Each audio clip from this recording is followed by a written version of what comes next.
I would like to invite you on a journey. So please take a deep breath and imagine. It's Monday morning. You're heading for an important meeting at work. It's a special day and you're excited because you're gonna get promoted today, okay? So you put best clothes. You even bought a new pair of shoes that you didn't really need, but who cares, right? You even put on that nice, classy watch from your grandma. So it's really serious. So you're walking through a park, the park that you go every single day. People are sitting around, sun is shining. Somebody is playing with a dog. It's just a beautiful day. And you look at the pond, the same that you pass by every single day, and something's strange. Today it looks different. You look at it carefully, and in the middle of it, there's actually something. It's actually a child, a toddler, like 1, 2-year-old, alone, and it's drowning. So you look around, nobody sees this. You're the only one. You know that if you don't intervene, the kid will die. So you have fast choice to make. You have 2 options. 1, you will jump into the pond, save the kid. The pond is shallow, you will not get harmed. You might get wet and dirty in mud, and you probably will be late for the meeting. But you will save the child. Or 2, you ignore the situation. Somebody else might take care of it, right? But you will make it to the meeting, nice and shiny, and get promoted. What would you do? Now everybody's thinking, oh, of course I would choose option 1, right? Because morally that's the right thing to do. But what if I told you that you are in this position every single day? You're making that choice. And what do I mean by this is that every single day there's a child, an adult, or an animal that needs rescue, and you could help them. This story that I shared is actually a thought experiment by a modern philosopher, Peter Singer, but it's not a fiction. Like there are hundreds and thousands of people that you could rescue. You'd probably have to skip buying that additional pair of shoes, or maybe unnecessary meeting at work, and use that time more effectively to help someone. And I use that metaphor of child in need, but again, there are thousands of different challenges that the humanity faces, like refugees displaced by the war or a disaster, or, I don't know, disappearing jungles and extinct species. These might seem a little bit far away, But what about that friend that got diagnosed with a cancer and is struggling to cope with reality because the system doesn't support it? Or, I don't know, maybe on the way to this conference, you met a homeless person. Maybe they asked you for money. They needed rescue. Did you help them? Fortunately, you don't have to jump to the pond every single day because there are organizations that have solving some of those problems at the core of their mission. You know them as nonprofits, charities, and NGOs. And they solve problems in social and environmental areas, from small to big ones. Okay? So in 2015, the United Nations created a method to actually categorize all the challenges. That was basically the idea, to categorize all the challenges, see the scale, and understand where should we invest the most to provide sustainable future. That's why the framework is called 17 Sustainable Development Goals.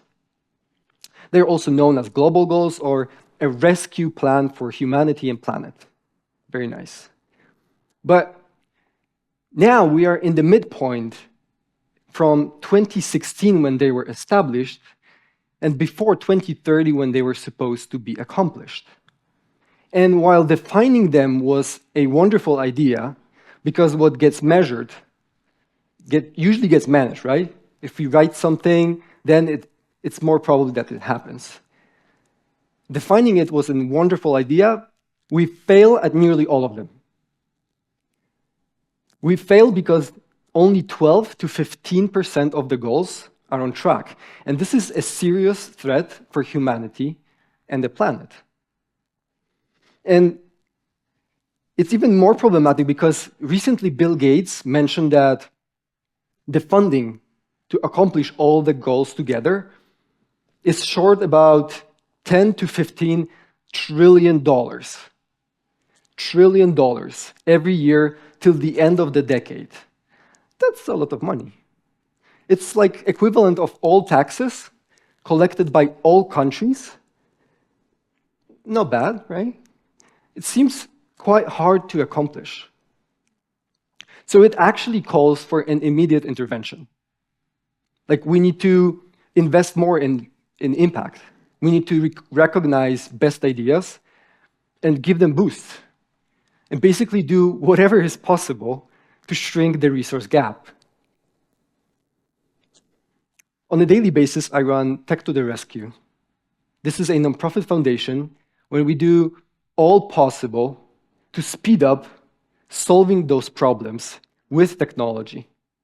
And we do this connecting changemakers, those who jump into the pond, with technology companies that want to allocate their time and skills to help make that boost, speed up that achieving of the goals, and basically help accomplish those global goals on time.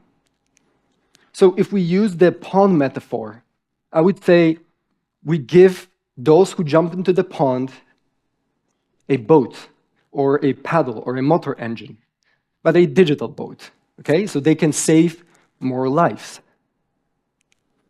And since 2020, when we started during pandemic, we actually encourage over 1,300 technology companies to come and offer their help.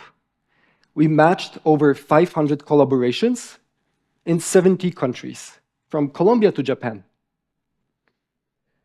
And I think what is important is that those collaborations unlocked more than $7.5 million in IT services invested in impact. And every dollar that was donated to us actually returned $7 to those who came to us asking for help. You might be wondering what else is unique about it. Well, I personally think that the beauty is that changemakers work with professional technologists, and they get trained, they receive dedicated software solution and ongoing support. But those technologists, at the end of the day, due to their involvement, they actually become changemakers themselves. And another great thing, there are so many great things about it, but another great thing is that they do it pro bono or low bono, meaning free of charge or way under the market rate. So it's incredible because many of those organizations would never be able to afford such services. Now, they are able to move on. They do this because they don't want to invest just making profit. They want to make impact. And to maximize value for those organizations, we organize different campaigns and projects. Like we scout top organizations, or we engage top companies, and many, many more. But you also can see some of the thematic campaigns that we organize on the screen. And so far, over 1,400 organizations signed up willing to use technology to scale own impact. A single example is the Lily project from Nicaragua that was started by Anielka Medina. Anielka Medina, whose mom, Lily, died of cervical cancer. Cervical cancer, that is one of the leading causes of cancer deaths in Nicaragua. And as a disease, would be easily prevented. But many women don't know about the treatment, about detection. So Anielka, who was left when her mom died with her 7 siblings, decided that when she grows up, she wants to fight the disease. And she did that. She was driving a truck from village to village, educating about how to take care of oneself. And when the pandemic hit, they stopped. They were no longer able to do that. So they did something incredibly smart. They moved to the digital world. They started a community on WhatsApp. And that was incredible because hundreds of women started joining.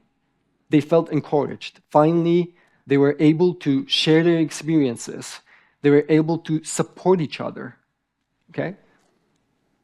And we provided them with a technology partner after they submitted their project because WhatsApp was no longer able to serve them. It was just not possible to manage such a big group. They knew that they needed a dedicated solution. So they connected with us, and we connected them with a company from Netherlands that had a huge part of their engineering team in Pakistan. Women engineers from that company, they really wanted to work on the project, not only because they empathize with other women, but because they really saw how much value which a similar solution provide to their own community in Pakistan, thousands kilometers away. And that's how Chava was born. First comprehensive digital online sex education platform in Latin America. And I'm happy to say that the Lily project so far helped over 21,000 women. So in this case, we helped the Lily project, who was swimming in the pond, saving women from cervical cancer, to move to the digital world, receive dedicated technology, and actually access to basically no boundaries with helping online. We gave them a digital boat so they can save many, many more women. And thanks to this, a new set of opportunities arrive. One, now they can pitch their idea and their technology to new modern technology donors that can provide them with funding. But also, thanks to the scalable technology, they can do it anywhere in the world, including Latin America in general, and save over 51 million women. And this is example one of about 500 that we helped in the last 3 years. Help organizations to boost their impact with technology, making progress in basically every SDG, every Sustainable Development Goal. It might seem obvious, but time to act is now. And in the last couple of years, there were some global events that slowed it. That's why we need ways to catch up. We need ways to move on and move faster. And the research shows that breakthrough technologies like AI can actually allow boosting progress in every single SDG, every one of them. That's why we, as Tech to the Rescue, are launching AI for Good program to boost impact of those organizations with AI. We also want to unlock $1 billion in value of services to bridge that gap in resources. We want to also engage 10,000 companies, and it's possible, to basically cause that systemic change so companies do work and help. And as a result, we want to create a new tech for good industry standard so companies allocate their time and resources and invest their skills into impact. So I told you that I'm taking you on a journey. I told you about boats, probably a couple too many times, and ponds, and saving children. But imagine there's a scenario where there's no kid at all. No kid at all. Because the state of the world was so bad that our children or grandchildren decided not to have kids, even though they wanted. But it doesn't have to be like this. If we all do our part to make sure it never happens. And let's build an ecosystem to provide complex help for those organizations. You can also nominate an NGO, a change maker that should receive that support. Or just spread the word and find out more how you can help.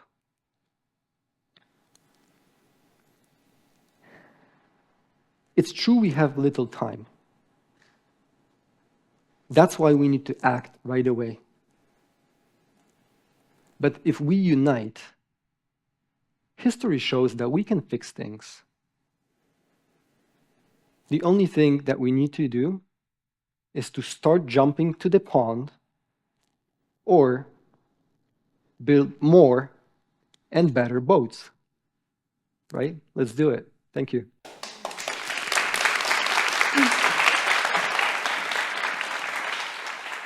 Thank you, Daniel.